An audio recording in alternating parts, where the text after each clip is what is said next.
Everyone, Scott Segrist. Now we're going to continue with our study of Islamism. Last time we looked at Syed Qutb, who's really a formative, pivotal character in the development of jihadist ideology, as well as a huge influence on Islamism in general in the Sunni world. Now we're going to look at the Shia version of Islamism as most importantly expressed in the ideology of the Ayatollah Ruhollah Khomeini. 1979 is a pivotal year, not only for Iran, but for Islamism in general. Three big events happened in 1979 that had a huge impact on the direction of things. First, there was the Iranian Revolution, which was led by Khomeini. There was also the seizure of the Grand Mosque in Mecca, the place that everybody is supposed to pilgrimage to, do the Hajj, right? The pilgrimage to Mecca. It was seized by gunmen led by a guy named Juhayman al-Utaibi, and he and his group were protesting against the alleged corruption and irreligion of the Saudi regime. Of course, Mecca is in Saudi Arabia, and proclaiming the imminent coming of the Mahdi, this figure who would come at the end of time, to sort of a political messiah. We'll talk more about him later. The third event was the Soviet invasion of Afghanistan. The Soviet Union invaded Afghanistan in 1979, and this attracted mujahideen, which means jihad fighters, from around the world, including all over the Middle East, and including one Osama bin Laden. And this event was pivotal in bin Laden's career. So a little bit more about the significance of these events, or explaining the significance of these events. The Iranian Revolution was important not only in the Shia world, but also in the Sunni world, because it proved the possibility of establishing an Islamic state. Right? Islamists all over the world were impressed by this and were inspired by this. Second, on the seizure of the Grand Mosque, it further exposed the vulnerability of corrupt regimes, as these guys saw them in Muslim nations. And it's the most dramatic example before ISIS, the so-called Islamic State, the group ISIS, the most dramatic example of a directly apocalyptic movement, violent movement in modern times. Specifically Islamic apocalyptic movement. So let me say a couple of quick words about Muslim apocalyptic and this figure, the Mahdi. There's a whole literature, a whole apocalyptic literature in Islam, drawing from Jewish and Christian apocalyptic traditions. There's a vast collection of writings from Jews and Christians on apocalyptic speculation. The Muslim apocalyptic is drawn not from the Quran, but from certain hadith. And it contains some obviously Christian elements, including a dramatic end of history in an Armageddon-type battle against an evil figure called the Dajjal, equivalent of the Antichrist, and the second coming of Christ, second coming of Jesus, to fight the Antichrist, this Dajjal. um, obviously taken from Christian apocalyptic. Of course, the Muslims generally consider Jesus to be a great prophet, right? He's one of their great prophets. Uh, but this is clearly borrowed. Um, and so in this end of history, this dramatic end of history, Jesus comes, fights this Antichrist figure, and then the Mahdi appears. The Mahdi means guided one, and he's kind of a political savior who is and a savior of Islam, who's going to restore the true religion and rule justly until the judgment day. Um, he's kind of like a Christ figure. I mean, he's not supposed to be God in the flesh like Jesus, but um, similar ring to it. Um, a little bit more about the Mahdi. He is not mentioned in the Quran, but in the Hadith, right? So in this literature consisting of the sayings of Islam, a lot of short stories, basically, is what they amount to, of things Muhammad was doing and saying, and his companions were doing and saying. Um, and both Shiites and Sunnis, at least a lot of them, um, believe in this appearance of the Mahdi. For Shiites, it's central to their conception of Islam. I mean, the Mahdi. Sunnis, it's not, but there are a lot of Sunnis. There are many Sunnis who believe in the Mahdi and look forward to his coming. And they also, the Sunni version also includes the second coming of Jesus and so forth. So the basic Muslim apocalyptic is similar in terms of the final events. In the case of Iran, Iran, Iran's version of Islam is a particular type of Shiism. There are several types. This one is called Twelver Shiism, and the idea is that the Mahdi, the Mahdi is the 12th Imam. So Imams were basically the equivalent of Caliph. Remember, Caliph meant successor to the Prophet, and Imams were successor to the Prophet in the line of Ali, right? And the 12th of these is supposed to have disappeared, but he remains out there, and he will return at some point, right? And so he's called the hidden Imam because he's in hiding. They call it the occultation, right? The hidden secret phenomenon, the occult, right? It deals with this kind of mysteries, and so it's this 12th Imam that is the Mahdi, and that's why they're called Twelver Shiism. In the case of ISIS, that Sunni group, extremely radical, violent Sunni group that actually claimed to establish a caliphate for a while, right?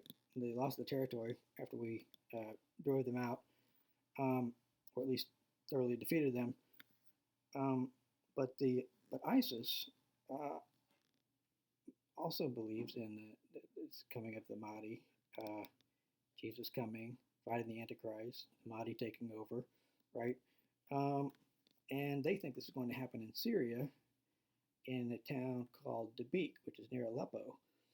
And this is why Syria and Iraq are so important to them. This is the scene where these final events are supposed to happen, kind of like Armageddon for in the Bible. Not kind of, just like it, just a different location. And in ISIS, their flagship publication is called Dabiq. So ISIS is is a group for whom apocalyptic is central to their identity, right? Not the case with Iraq. excuse me, not the case with Al Qaeda. So it's, there's different things going on, but ISIS very much so. Um, and then in terms of the significance of the Soviet invasion of Afghanistan,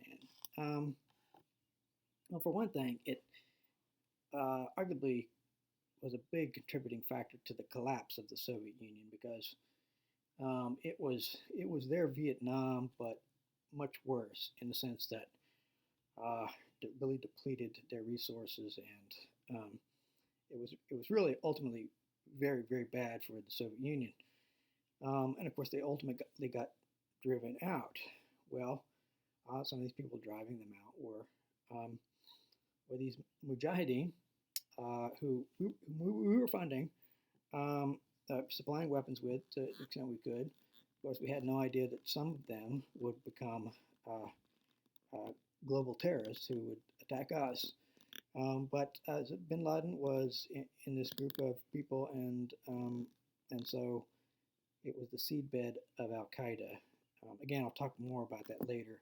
Since having a lecture on Bin Laden, I won't elaborate too much. But these three events then massively influenced the direction of Islamism. The Iranian Revolution and the Soviet invasion dramatically changing things in practice, and the seizure of the Grand Mosque really having an impact on the psychological outlook of Muslims, both in terms of the vulnerability of even Mecca. If Mecca is vulnerable, then wow, anything is up for grabs. So in any case, so going to Khomeini, first of all, the term Ayatollah. Ayatollah is just a high-level Shia 12er religious scholar. That's what they called it. These high-level religious scholars in 12er Shiism, Ayatollahs, right? So they're religious scholars. They're experts in Islamic, especially in Islamic jurisprudence. That's the most significant factor of it in terms of their role in society. And this is called fiqh, F-I-Q-H, the way it's usually spelled in English. It means jurisprudence. It's this art or practice of interpreting the law, right? That's what jurisprudence means. And Khomeini, so Khomeini was an Ayatollah, and after the revolution he became the Grand Ayatollah, which is the leader. So there was a leader among the Ayatollahs, and he was that after the revolution. A few more comments on Shiism might be in order here. Recall that Shia means literally party, and the specific idea was that they were the party of Ali. Ali was the fourth caliph, but they thought he was the only legitimate caliph as being in the bloodline of the prophet, right? You see him referred to in Khomeini's Islamic government piece as commander of the faithful. Whenever you see that, talking about Ali, right? Sunni, by the way, means tradition, and they, basically, this was the traditional understanding of most Muslims, and so they took on this name.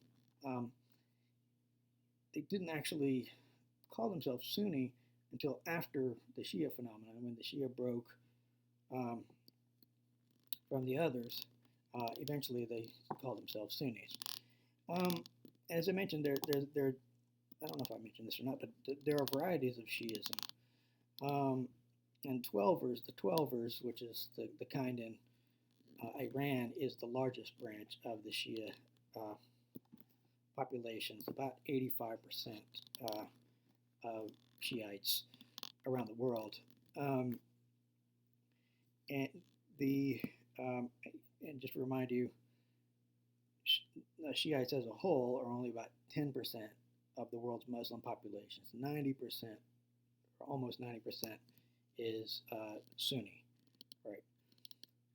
Other varieties of Shiism, the most important, I guess, are the Fivers, which is like the Twelvers, except their important imam is the fifth one, right? And then the Ismailis.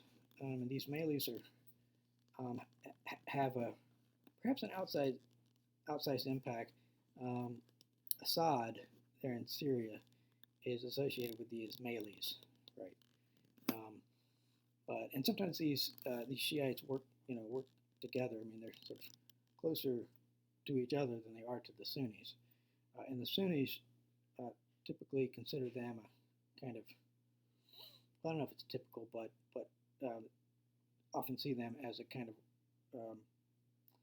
a heretical group, right? Somewhat analogous to the way Catholics used to view Protestants, although maybe it was never quite it wasn't never quite as sharp a divide in some ways. But well, we had a century of wars over between Catholics and Protestants, so maybe it's not a bad analogy. And then a word on Shia politics, as your book's introduction pointed out. Traditionally, Shiites were quietist. That word means they acquiesced. They sort of peacefully went along with a greater power. They were always a persecuted minority, and so they never felt that they had the power to be anything else. And politically, they didn't try to establish some kind of true Islamic rule. That was not in the cards. Instead, they waited on the Mahdi, right? Waited on this political savior to come and set things right. Khomeini's version then is something new. It was a sort of a radical break from the tradition of Shiism in promoting this aggressive revolutionary movement that wants to establish the Islamic State now, before the Mahdi comes, right? Because otherwise, in this way of thinking, that the Muslim community doesn't actually exist between the time of Ali and the time of the end of history. And Khomeini thinks that just doesn't make sense.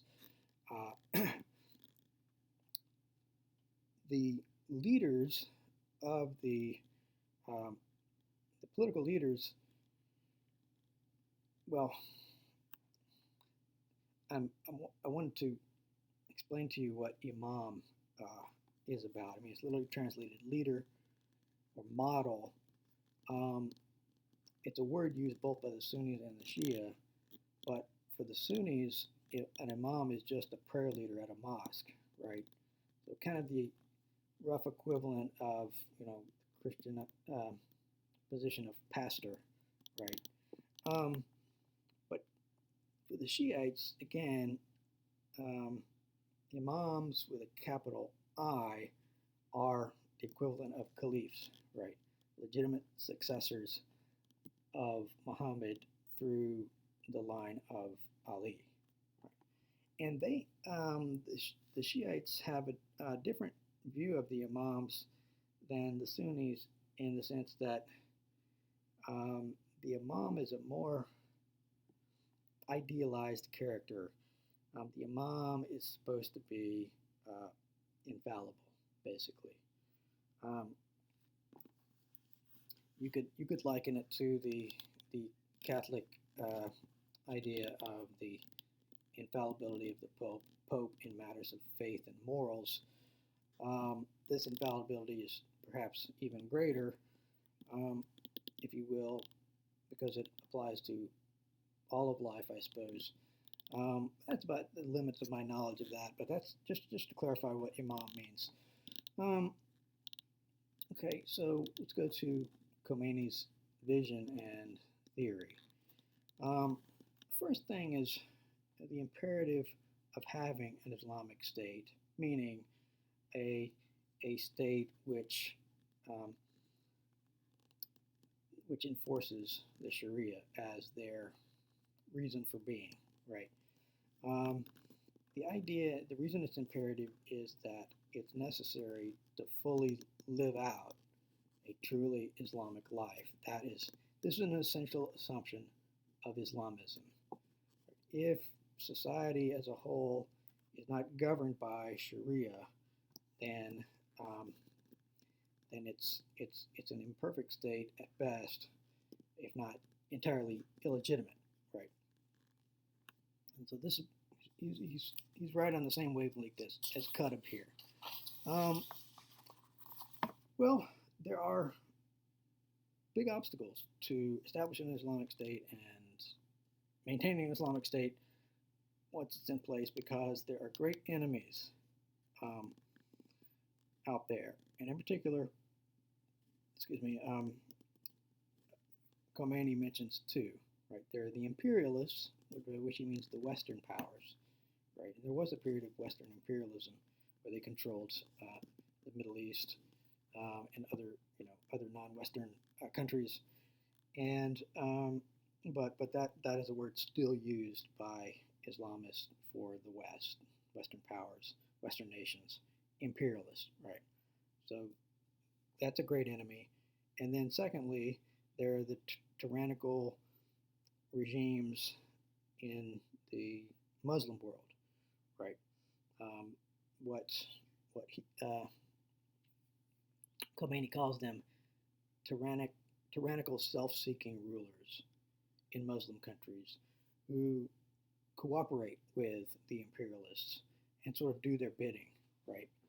So in a sense, the imperialists are the bigger problem ultimately, but the reason they're able to dominate is because you have compromising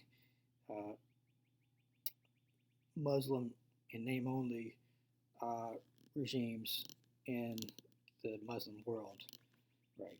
Who are allowing the imperialists to do this and not putting up resistance. So, I mean, I'll mention two big examples of this. One is, and this is one that that Khomeini mentions, the destruction of the Islamic State, of the Ottoman state, the Ottoman Empire, right, after World War One. So, like the Sunnis, who like to point to this as a sort of pivotal turning point, it says it's the destruction of the caliphate. Here is the greatest Shia intellectual pointing to the same thing. Even though Ottoman Empire was Sunni, you could say this is kind of a friendly gesture towards the Sunnis in a way, but that's an example of the Ottoman Empire was sort of dominated by the imperialist powers, right, and carved up by them. And then Ataturk or Mustafa Kemal, known as Ataturk in Turkey, the Republic of Turkey, after the West carved up the empire, eventually he and the parliament abolished the caliphate, and so certainly he would fit this category of someone, sort of giving in to at least the ways of the West, right? And it's behind this way of thinking that these expressions you hear sometimes from Iran, calling the United States the Great Satan and Israel the Little Satan. So the Great Satan is an imperialist power, right? The greatest imperial power now, in their thinking, the United States, right? It is the greatest Western power, and they see it as fundamentally imperialistic, trying to dominate, and they see the United States as propping up all of these corrupt regimes in the Muslim world, right? Because of their deals with them, and there's some truth in this for sure. The United States definitely takes sides in some of these things, sees some of the rulers as more friendly to U.S. interests, right? and so on. The little Satan is Israel, which I think I mentioned this in the previous lecture. Islamists in this vein tend to see as an imperialist beachhead. The only reason Israel exists at all is because Western powers facilitated it after World War II. The only reason it can't survive is because it's propped up by Western powers, in particular the United States, who gives it weapons, gives all kinds of political support, etc. Right. So Great Satan, Little Satan goes along with this. There are these big enemies of the Islamic State, enemies that prevented it from occurring, and then now, when it's supposed to have occurred with Iran, threatening it, right? Well, because of these kinds of enemies, before the establishment of the Islamic State in Iran, and because, from Khomeini's perspective, as from Qutb's, there aren't any truly Islamic regimes in the world, right? Then revolution is a necessity. It's a revolutionary ideology, and in a sense, these guys talk about Islam itself as being a revolutionary, political revolution, a revolutionary ideology, and so forth. That the term Khomeini uses is the political revolution of Islam, right? But it's necessary because of the reasons just mentioned. You can't establish an Islamic State because of these great enemies out there. And this presupposes that the prevailing regimes in the Muslim world are corrupt, and that their corruption entails the corruption of others. Right? They are undermining Islam by their actions and non-actions, and their cooperation with the evil imperialists. Right? And not only does there need to be a revolution in places like Iran,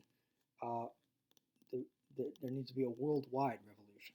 So, quoting Khomeini again, quote, overthrow all treacherous, corrupt, oppressive, and criminal regimes, including every one of the Muslim countries, he says. So it's clear that means all regimes around the world that are not Islamic states, which for him at the time was none of them, right? So worldwide revolution.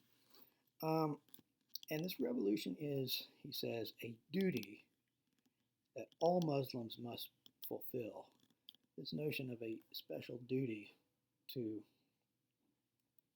revolution, worldwide and in particular nations. Although there's a debate between, as you'll see, with Farage and bin Laden, there's disagreement over which one to focus on, the the near enemy, as Farage calls it, of the corrupt nation, nation in the Muslim world that you happen to be a part of, or the imperialist powers that are really the man behind the throne, so to speak, right? And that will be that debate about whether you take the near enemy or the far enemy first becomes critical in jihadism. But this notion of a duty, that it's a duty of every Muslim to support this revolution, right, is critical to the theory. That not only is it a responsibility of Muslim leaders to protect Islam, but and to provide to do action to that effect, every single Muslim must do that as well. And in terms of jihad, this would mean everyone, every able-bodied person every able-bodied male at least, um, is, need to take up weapons and join the jihad, and then the others, females, children, the elderly, and so forth, are to support the jihad in other ways. Well, um, Khomeini is not exactly a jihadist. He's an Islamist, but his theory up to this point is basically the same as Qutb's, right?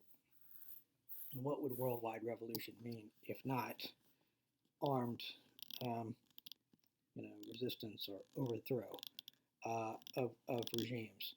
But in any case, going directly to Khomeini's political theory, we'll start with his view of the Quran. So, like many Islamists, he views the Quran as a sort of comprehensive guidebook for life. It's kind of like everything you need to know is in the Quran, and possibly, is fleshed out by the Hadith. But I think it's Hamas that in their constitution they describe it, in their sort of founding document. They describe the Quran as our constitution.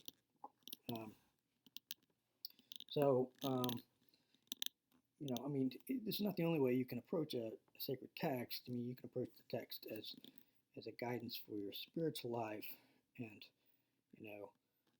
prayer and, your own private activities. It maybe the relation between God and man. It doesn't necessarily have to be a blueprint for living, right? But he looks at it this way. The second thing about the Quran, and this is critically important, is that, to quote him, the ordinances of Islam are not limited with respect to time or place. They are permanent and must be enacted until the end of time, unquote.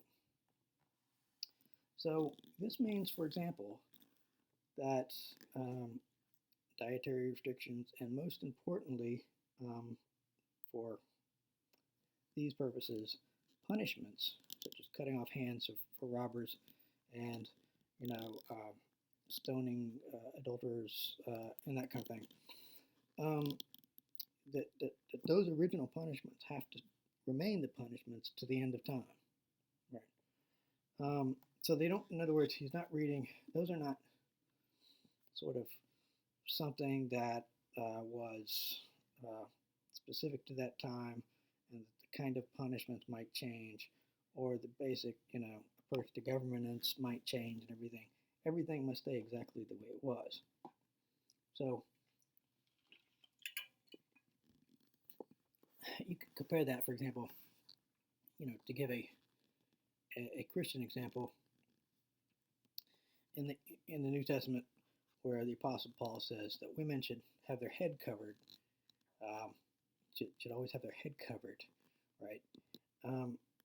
Apparently, the context of this is that the city I think it was Corinth, but the city, the people he was talking to were in a city where the only women who went around without head covering were prostitutes.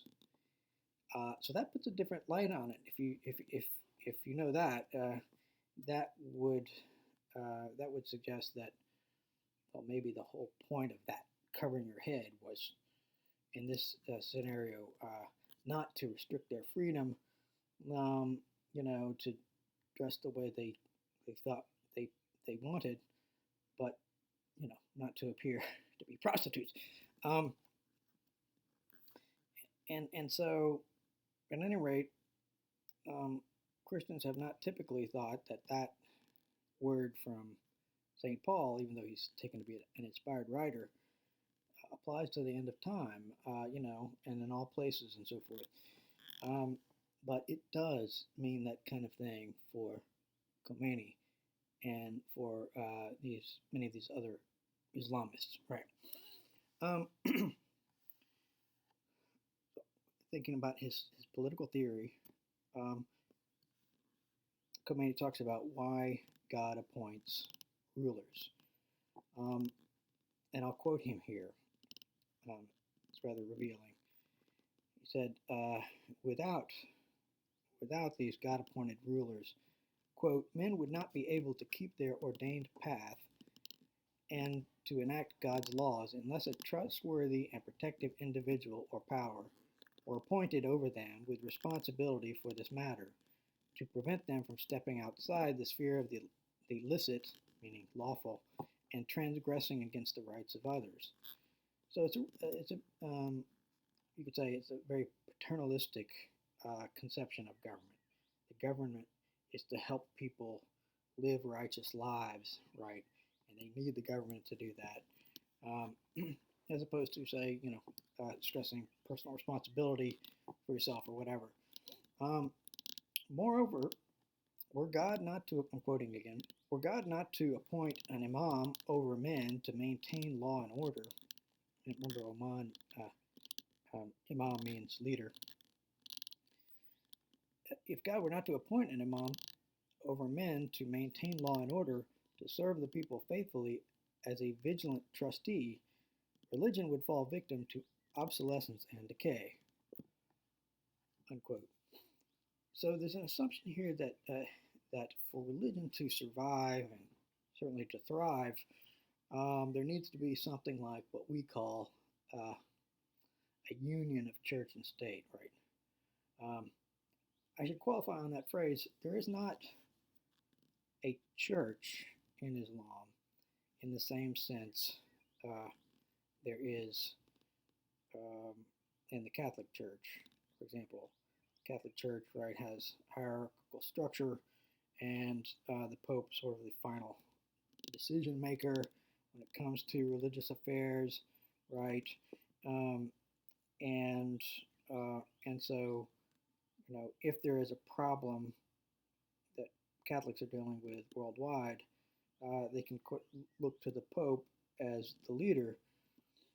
In the absence of an imam, of that special type, one of the equivalent of caliph,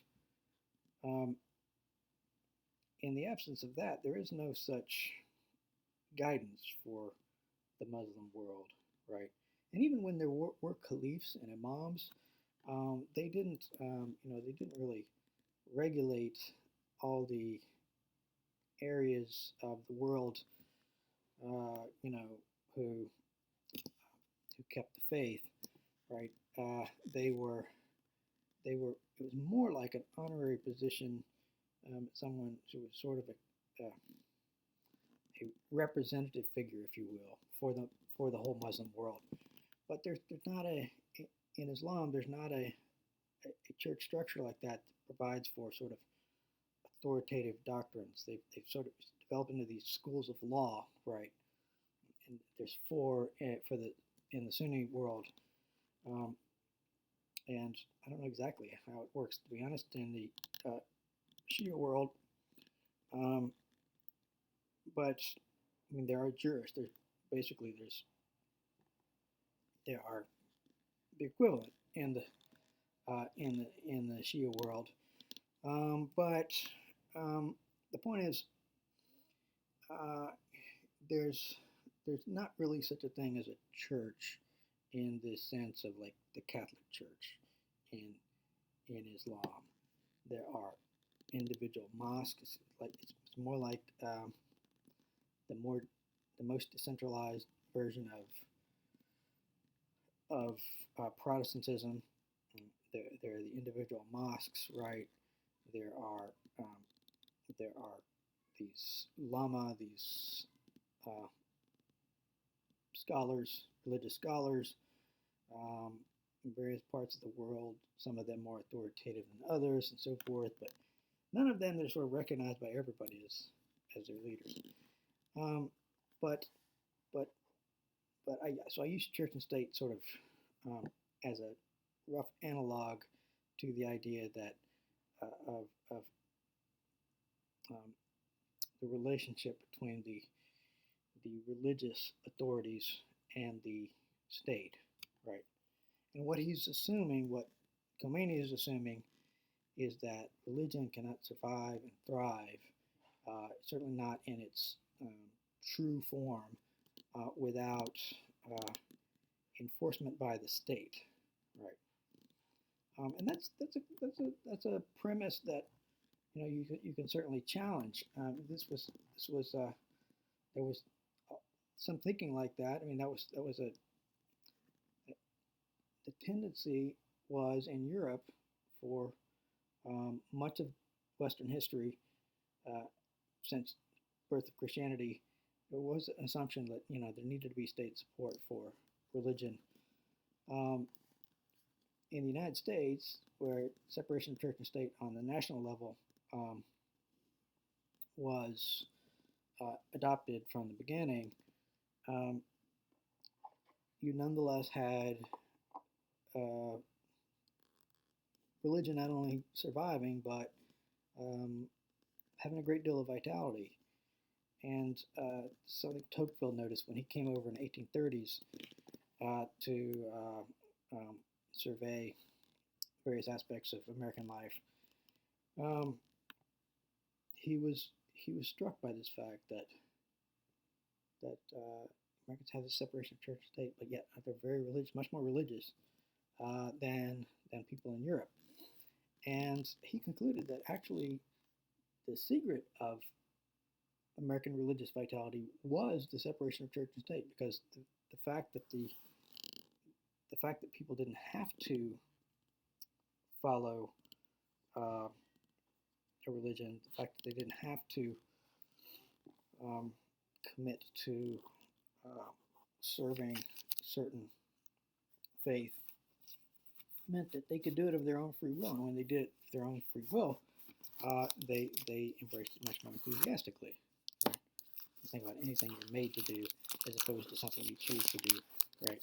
In any case, so God appoints rulers because people are not able to live a righteous life without a ruler's direction, without enforcing, religious law, and religion can't survive without that kind of support. And the role of political leadership in the divine plan is to serve as God's vice regent. It's a term that Qutb used. It's a term that a lot of the Islamists use. Vice regency, being a deputy of God. There's some equivalent in the notion, the notion of the Pope as a vicar of Christ, right? He's sort of representing God in a certain sense on earth.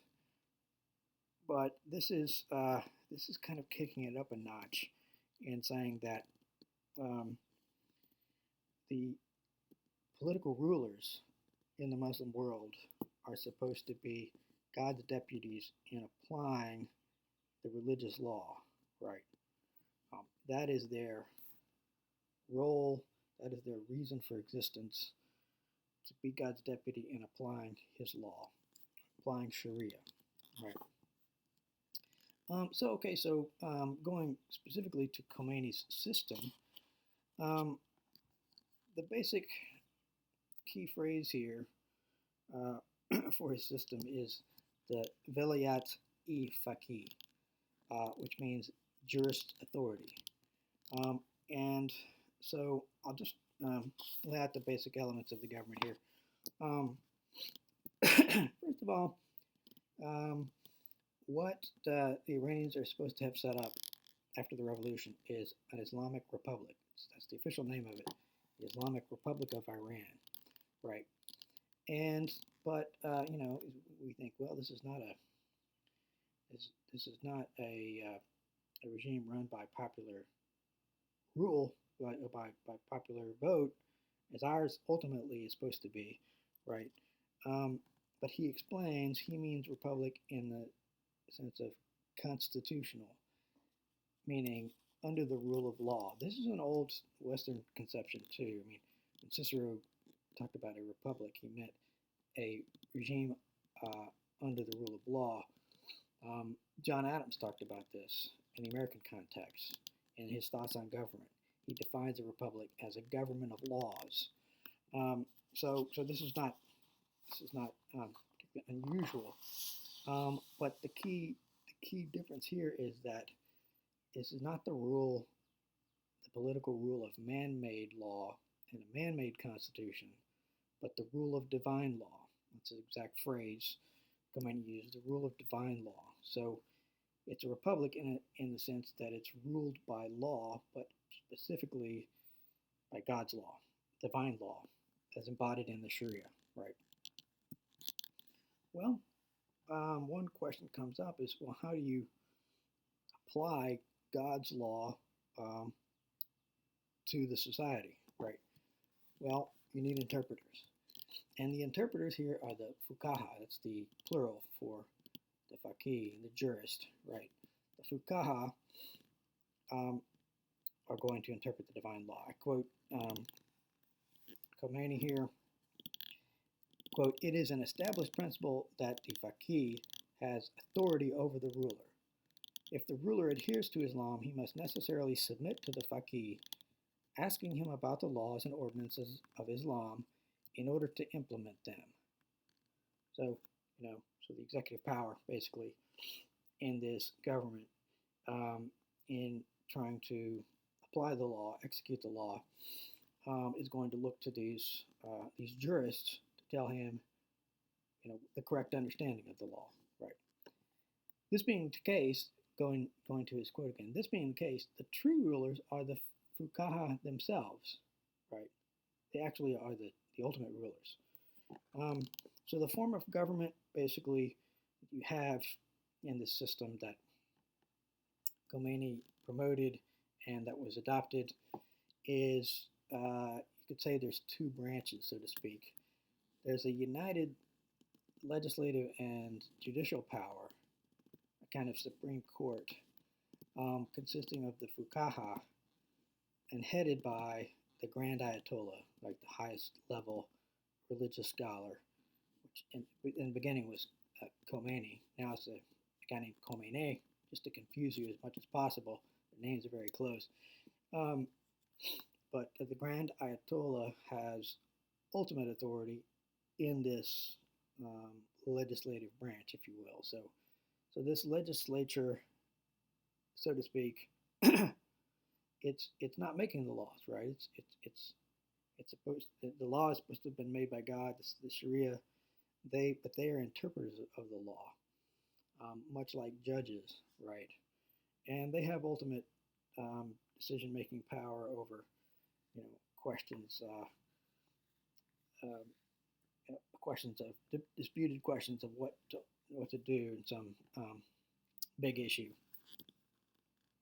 And there's no independent Supreme Court as there is in our system, separate and apart from the legislative, unless just administratively they handle certain matters.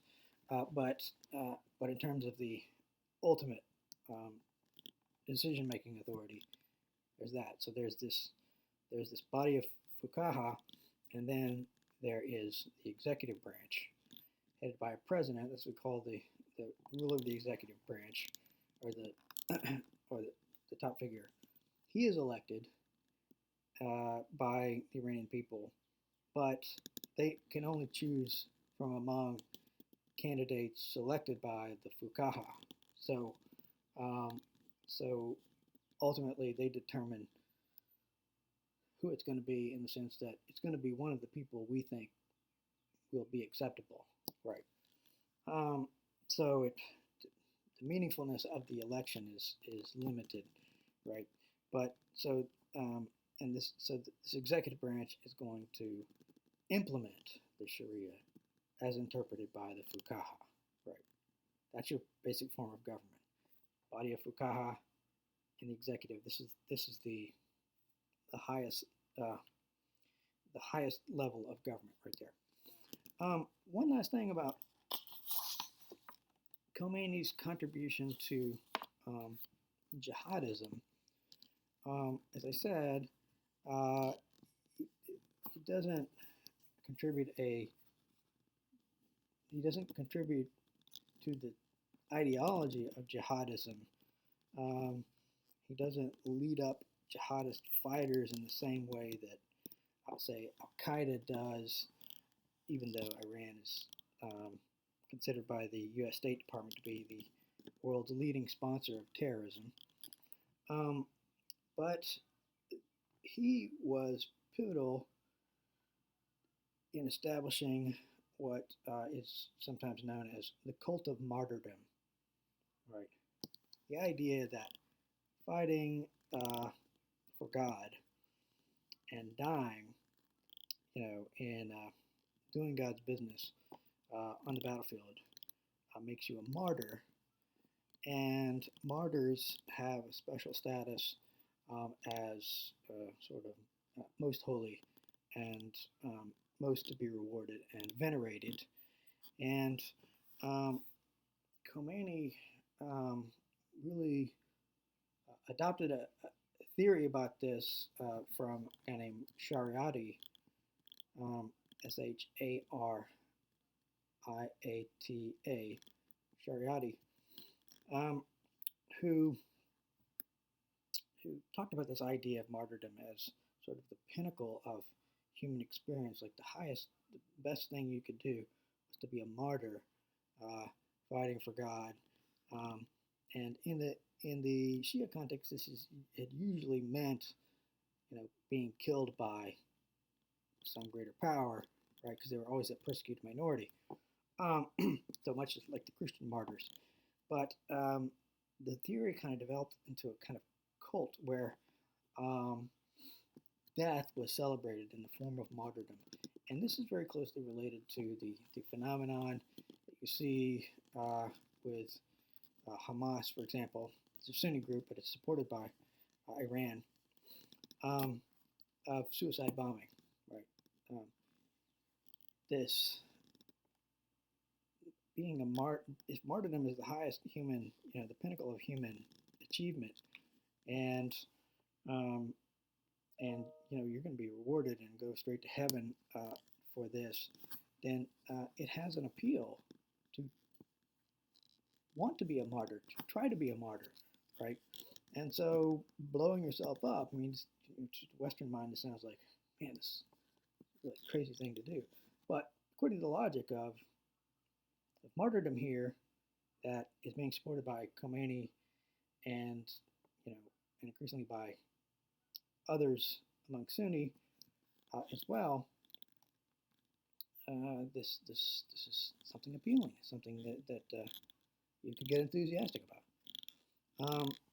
This played out in a very dramatic way in the Iran-Iraq War. Shortly, not too long after, within a year or two after the establishment of the Islamic Republic of Iran in '79, there was a war with Iraq.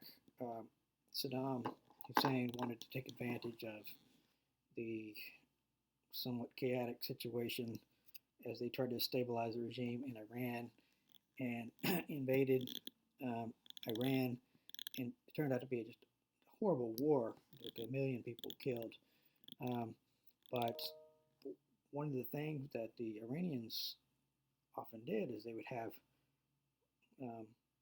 ordinary people just marching in front of the army, wanting to get killed because of this cult of martyrdom. Okay, so that's, I have to stop there. I want to give a kind of evaluation of this theory in a separate lecture. I'll get to that. It'll be shorter. I'll get to that momentarily. Okay, see you next time.